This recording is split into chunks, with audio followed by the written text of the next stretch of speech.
Welcome back. ఇలా పాకిస్తాన్ అష్టదిగ్బంధనం చేయాలన్న ఆలోచనలు భేషుగ్గానే ఉన్నాయి.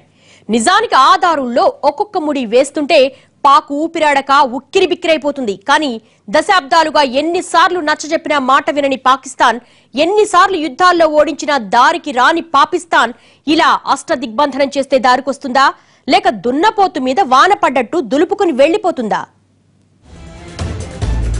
పాకిస్తాన్ అంటేనే సిగ్గులేని దేశం. ఎన్నిసార్లు చావు దెబ్బలు తిన్నా వాళ్లకు బుద్ధి రాదు. అలాంటి దేశాన్ని ఒక్కసారిగా సైనిక బలగాల్ని పంపి దారికి తీసుకురావాలి తప్ప ఇలా నయానా భయానో చెప్తే మాట వింటుందా? చరిత్ర పుటల్ని తిరగేస్తే సైనిక చర్యలకే లొంగలేదు. గట్టి దెబ్బలు ఎన్ని కొట్టినా దారికి రాని పాకిస్తాన్ కి ఇప్పుడు ఈ అష్టదిగ్బంధం చేస్తే బుద్ధొస్తుందా అన్న సందేహాలు వినిపిస్తున్నాయి. అంతేకాదు, ఇప్పుడున్న పరిస్థితుల్లో పాకిస్తాన్ ను అష్టదిగ్బంధం చేయడం సాధ్యమేనా?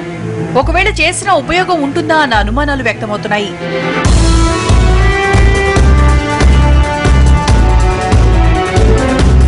అన్నింటికన్నా ముఖ్యంగా సింధు నదీ జలాల ఒప్పందాన్ని బ్రేక్ చేయడం అన్నది ఇప్పట్లో సాధ్యం కాకపోవచ్చు. ఎగువ ప్రాంతంలో ఉన్న భారత్ దిగువకు వెళ్లే నీటిని ఆపి అధికంగా వినియోగించుకోవాలంటే ఖచ్చితంగా డ్యాములు కట్టాల్సిందే. పర్వత ప్రాంతమైన కాశ్మీర్లో ఆ డ్యాములను నిర్మించడం కొద్దిగా కష్టసాధ్యమే. పైగా అదేమి రాత్రికి రాత్రి పూర్తయ్యే విషయం కాదు. ఒక్కో డ్యాం పూర్తి కావడానికి కనీసం 10 ఏళ్లైనా పడుతుంది. సరే, నిర్మాణంలో ఉన్న డ్యాంలను వేగంగా పూర్తి చేసినా కనీసం 5 ఏళ్లు పడుతుంది. 5 ఏళ్ల తర్వాతైనా పాక్ దారికొస్తుంది అనుకుందాం. దాంతో పాటు మరిన్ని చిక్కులు కూడా వచ్చే ప్రమాదం ఉంది. అదేంటంటే, పాక్ కి చిరకాల మిత్రుడు చైనా ఆ తర్వాత బ్రహ్మపుత్ర నదితో మనల్ని కట్టడి చేసే ప్రమాదం లేకపోలేదు.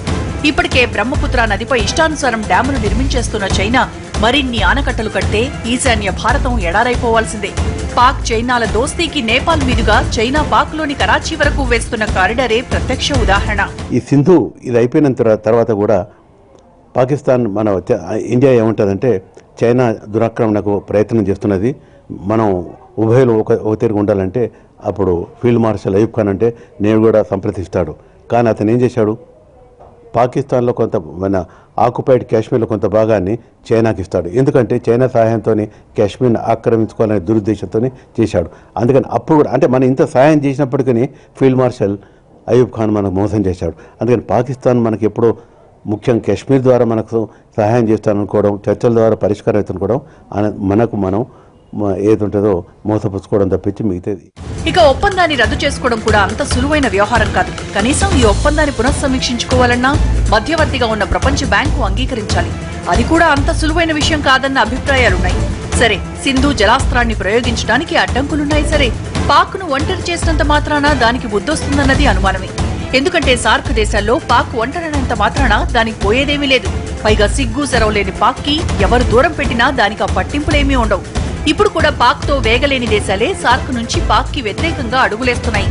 దీన్ని ఆధారంగా చేసుకుని ముందుకెళ్లడం కాస్తంత కష్టమే. ఇక అంతర్జాతీయంగా పాకిస్తాన్ ను ఒంటరి చేసినా, ఉగ్రవాద దేశంగా ముద్ర వేసినా దానికి జరిగే నష్టం ఏమీ లేదు. ఎందుకంటే ఐక్యరాజ్య సమితిలో వీటో అధికారం ఉన్న చైనా పాక్ వైపు అనుకూలంగా అడుగులేస్తుంది. అంతేకాదు, అమెరికా కూడా పాక్ కి అనుకూలంగా వ్యవహరించే అవకాశాలున్నాయి. ఇక అమెరికాతో దౌత్య నీతిని ఉపయోగించి పాక్ ను అగ్రరాజ్యం నుంచి దూరం చేయడం కూడా కష్టమే. ఎందుకంటే దశాబ్దాలుగా పాకిస్తాన్ తో దౌత్య, ఆయుధ, సైనిక సంబంధాల్ని నేర్పుతున్న అమెరికా ఇంత త్వరగా పాకిస్తాన్ ను దూరం చేసుకుంటుందనుకోవడం కూడా పొరపాటే. అంతేకాదు, ఇలా పాక్ ని ఒంటరిని చేయడం వల్ల అది భారత్ కి వ్యతిరేకంగా ముస్లిం దేశాల మద్దతు కూడగట్టుకునే ప్రమాదం ఉంది. ఇప్పుడు పాకిస్తాన్ కి వ్యతిరేకంగా ఏ రిజల్యూషన్ వచ్చినా సరే చైనా వీటో చేసేస్తుంది.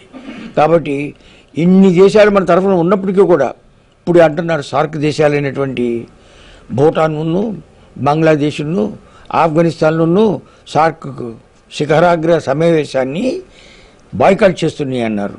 ఎంత చేసినప్పటికీ కూడా అసలుకు వచ్చేసరికి ఎవరు కూడా భారతదేశం తరఫున ఉండరని నేను అనుకుంటున్నా.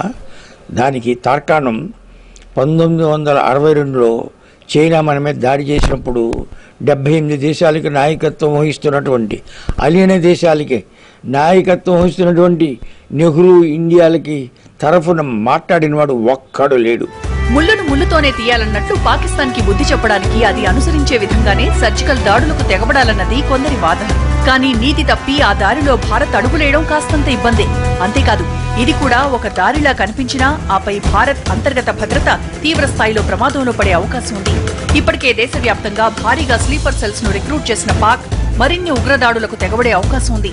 ఈ స్థాయిలో సమస్య పెట్టుకుని పాక్ మీద సర్జికల్ దాడులు చేయడం కరెక్ట్ కాదన్న భయాలు ఉన్నాయి.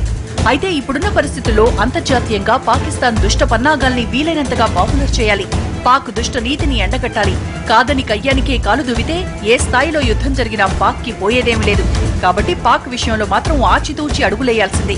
మోడీ లాంటి మహా రాజకీయవేత్తకు పాక్ ను దారికి తీసుకురావడం పెద్ద కష్టమేమీ కాకపోవచ్చన్న అభిప్రాయాలు ఉన్నాయి. అయితే పాక్ కి బుద్ధి చెప్పడం అంటే రాయి నుంచి నార తీయడం లాంటిదే. కానీ వ్యూహాత్మకంగా ప్రయత్నిస్తే అది కూడా సాధ్యమే.